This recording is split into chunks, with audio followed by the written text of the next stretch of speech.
अभी अभी ये भोजपुरी इंडस्ट्री से बहुत बड़ी जो कि खबर सामने निकल के आ रही है। आजमगढ़ से चलकर यहाँ पे मधुरवा में जो कि यहाँ पे दिनेश लाल यादव पहुंच गए हैं आकांक्षा दुबे के मां से मिलने के लिए। मां से मिलने के बाद उन्होंने बहुत सारे यहाँ पे टिप्पणियां की, जो कि मीडिया के सामने अपना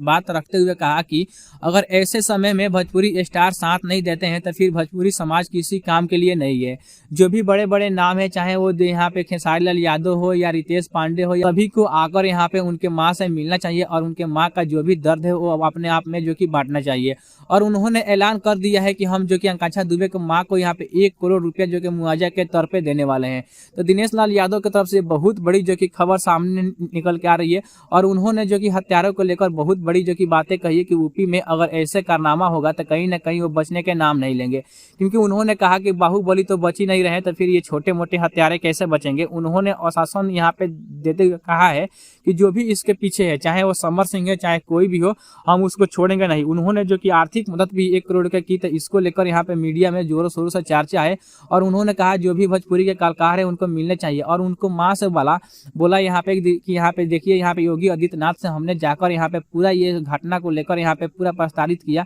और प्रस्तावित करने के बाद जो कि योगी आदित्यनाथ जो हमारे यहाँ पे यूपी की अभी सरकार है, उन्होंने फैसला किया है कि जल्द से जल्द हम 10 दिन के अंदर उस हत्यारों को पकड़ेंगे जो भी हो इसके पीछे, चाहे समर सिंह हो चाहे भोजपुरी के कोई भी स्टार हो। तो ऐसे में लेकर यहाँ पे बहुत बड़ी ये ब्रेकिंग न्यूज सामने निकल के आ रही है दिनेश लाल यादव निरहुआ की तरफ से। तो आपको क्या कहना है? जो भी इस तरह के सामाजिक कार्य कर रहे हैं दिनेश लाल यादव, तो कहीं ना कहीं भोजपुरी को आगे बढ़ाने के लिए ही कर रहे हैं। तो ऐसे में चैनल के लिए एक लाइक और सब्सक्राइब तो बनता ही है।